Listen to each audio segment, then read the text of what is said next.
The rail on my Nicholson Bridge. What I did is I put down, I'm drawing little lines so I know where to put the plyo bond adhesive. And to do that, to keep everything relatively straight, I made a couple of jigs. This one says outside a rail, and what I do is I just push that up against the side of the bridge onto the ties, and all I did is use a white artist pencil so I can see the lines, and I just kind of run the line along there. Okay, on the other side I've already put the rail down to the outside rail with the plyo bond, which is put down pretty much the same way as I put down my ties and my cork road bed using a contact cement. Plyo bond is a contact cement. The Super 90 is also a contact cement. And the way you do that is you apply the glue to both surfaces. In this case, it would be the bottom side of the rail and the top of the ties. And that's where the white line helps out as far as when I go to lay down that bead. Once the glue is down, you let it set 5 to 7 minutes, and just enough so that when you go and touch it with your fingers, you're not pulling anything up. It's dry to the touch. And be the same thing with the bottom side of the rail. Alright, so now I've done that, and the next step will be to draw the line for the inside of this track. So what I've done is I've actually made another template that's going between the rails, and all that does is go in here, and it's going to be very close, but it gives me a working line to put the plyo bond down to. And as you can see, just that's enough to know where to put the glue down to. You can see I get some little bit of glue like this. The little strings, those will come off. They come off very easily. And we'll continue doing this, and then we'll get ready to put the other rail down.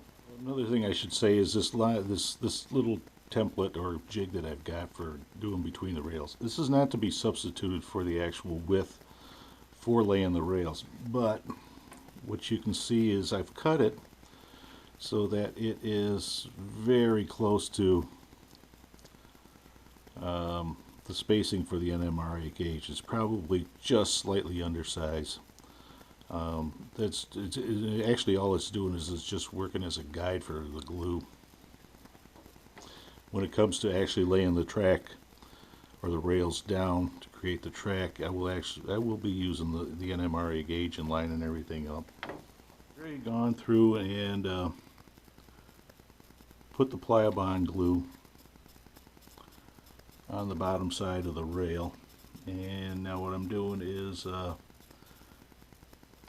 coming through, and where I got the white line from previous, I'm just applying a little dab of plyo bond on it,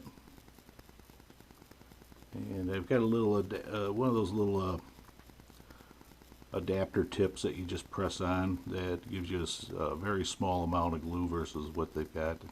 I know they're available at the hobby shops. That's where I got mine from. And as you can see, as I'm passing through here, it's just a little dot on each one of the ties, and eventually what that will do in about 5 or 10 minutes, or 5 to 10 minutes, I'm going to say a little bit closer to 5 minutes, it'll set up. Right now it's liquid, and what I'll end up doing is I'll test it with my fingertip to see if it is set up. Usually what it does is it also turns from very glossy, because it is wet, it'll turn, you'll see some of the gloss kind of disappear. I mean, it'll still be glossy, but it's not as glossy, and you could kind of tell that it's not wet anymore. It's kind of soaked into the tie, soaked into the bottom of the rail. You can probably see where the glue is right here, and just a test of It's not pulling up on my fingers. I got some from before, but it's not pulling up. It's not wet, so that means I'm ready to put it down. Now that I'm coming into view with the track gauge, you can see there's a go no go area on here. Push it up to where it's supposed to be and just press it into the glue. You do have a little bit of room to play with it. Once it gets down though, it sticks pretty darn good. So, and you can see I'm just pressing it down with my fingertips.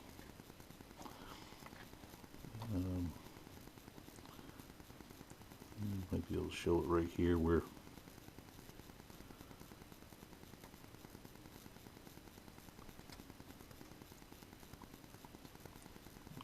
go forward, go back, and just press it down. Yeah, it kind of picks up a little bit here and there. That's not a big deal. All that stuff will come off.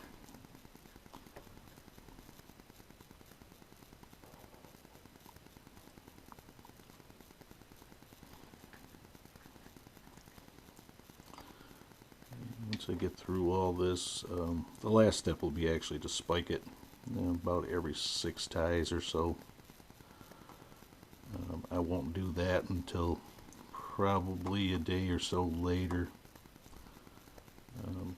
Just give this glue a chance to really set up.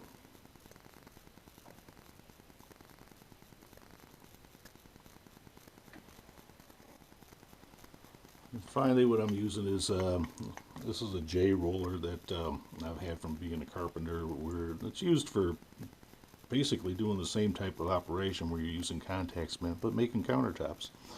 And the last step is going to be just roll it down, make sure it is set firmly in that contact cement.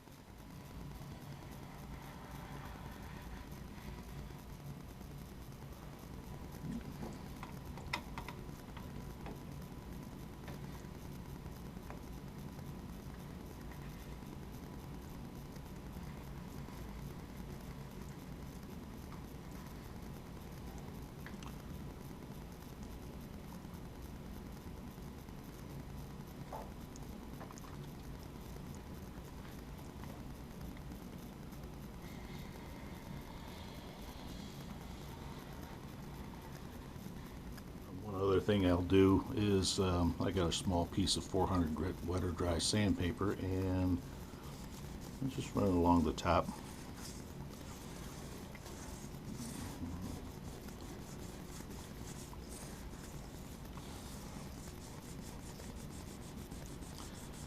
Make sure it's clean.